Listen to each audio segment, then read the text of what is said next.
On quitte la ferme pour la chasse. Ah. Ça va faire mal, c'est Guillaume Meurice, Thomas Fersen. Mais oui, mais je vais vous parler aussi de la campagne, finalement. Alors, pas de la présidentielle, hein. Je vais vous parler des pigeons, des vautours et des hyènes, mais pas de Fillon, Le Pen, ni Macron en fin de meeting.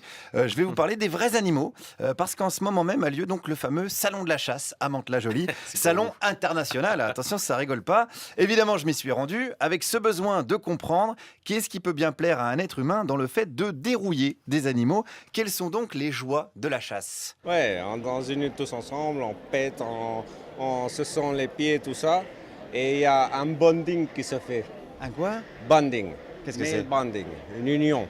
On pète, on pue les pieds, donc il y a une Ouais, union. voilà, il y a une union, il y a une union de mâles. Ah, une union de mâles, ça fait envie, hein. On croirait un porno gay, mais non, c'est la chasse.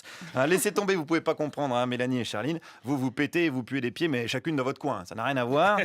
Une partie de chasse, c'est pas ça. Par exemple, buter un lion, ça fait quoi?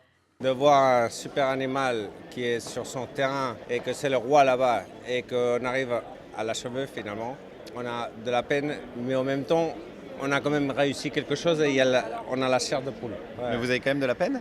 Ouais. Mais pourquoi alors?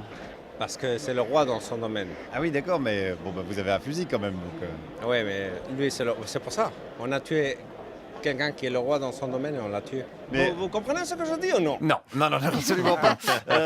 Mais ce qui est clair, c'est que ce monsieur, en plus de buter des rois des animaux, il encule des mouches. Hein. Donc on est sur une double maltraitance animale.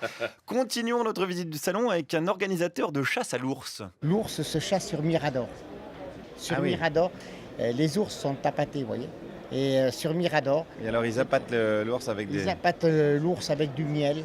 Et l'ours vient manger le miel et bam. Voilà. C'est un peu une technique de chasse de feignasse, non? Oui. Oui, c'est ça qui est cool. Hein. T'as même pas besoin de te bouger le cul. Tu te poses dans un transat, tu balances un pot de miel et tu défonces des ours à bout portant. C'est le panard. Alors attention, je vous vois venir. Les chasseurs aiment les animaux. Hein. Ah Ça, on oui, le bah sait. Ce monsieur, il aime les chiens, par exemple. Il adore ses chiens à lui. Il les adore tous, même s'il a son préféré. Et j'en ai prénommé un, vous voyez, qui a 5 ans. Je l'ai prénommé Garou, comme le chanteur. Vous verriez ce chien, c'est quelque chose. Il faudrait que je vous le fasse voir en photo, c'est quelque chose d'extraordinaire. Pourquoi vous l'avez appelé Garou? Garou, c'est un phénomène. Mais parce que vous aimiez bien le chanteur? Oui, j'aimais bien le chanteur. Je vous dis, vous pouvez pas vous imaginer ce chien, il est d'une gentillesse. Il lui manque que la parole. Non, merci. Si c'est pour le faire chanter en duo avec Céline Dion, non merci. On préfère qu'il continue à aboyer, quitte à ce que ça ressemble à du maître Gims. Alors, avec ses chiens, il chasse pas l'ours, hein, bien sûr, parce qu'en l'occurrence, je donne pas cher de la peau de garou contre un ours de 150 kilos. Mais ce monsieur chasse les bécasses. Garou, c'est un chien exceptionnel. Vous voyez, l'an dernier, sur la saison 2016, sur 5 semaines, il a fait tuer 300 bécasses. 300, c'est énorme. Sur arrêt et tiré par un chasseur. 300 bécasses sur 5 semaines, c'est pas mal. Bravo Garou, le docteur Petiot de la bécasse, hein, comme il convient de l'appeler désormais. Alors attention tout de même, le chasseur n'a pas pour ennemi l'animal. L'ennemi du chasseur, c'est le vegan. Hein, n'est-ce pas, monsieur le chasseur? Ils mangent pas de viande, ils boivent pas de lait. Tu sais.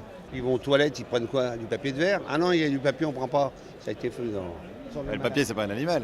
Non, mais, si on pousse le plus loin, c'est les malades. Ah ouais, vous pensez? Bien sûr. Ils n'ont qu'à mourir. Mais bien sûr, ils meurent. Hein. D'ailleurs, les véganes meurent. Hein. On le voit tous les jours. Il y a des accidents de véganes qui remplacent le PQ par du papier de verre. On les retrouve dans les toilettes au milieu d'une flaque de sang. Tiens, puisqu'on parle de mort, parlons de ce beau sweatshirt vendu sur place sur lequel on voit un homme pendu à un arbre avec ce slogan « Pendons les écolos pendant qu'il reste des arbres ». Alors, c'est rigolo. Hein. C'est de l'humour de chasseur. Mais c'est rigolo quand même. Explication avec le vendeur.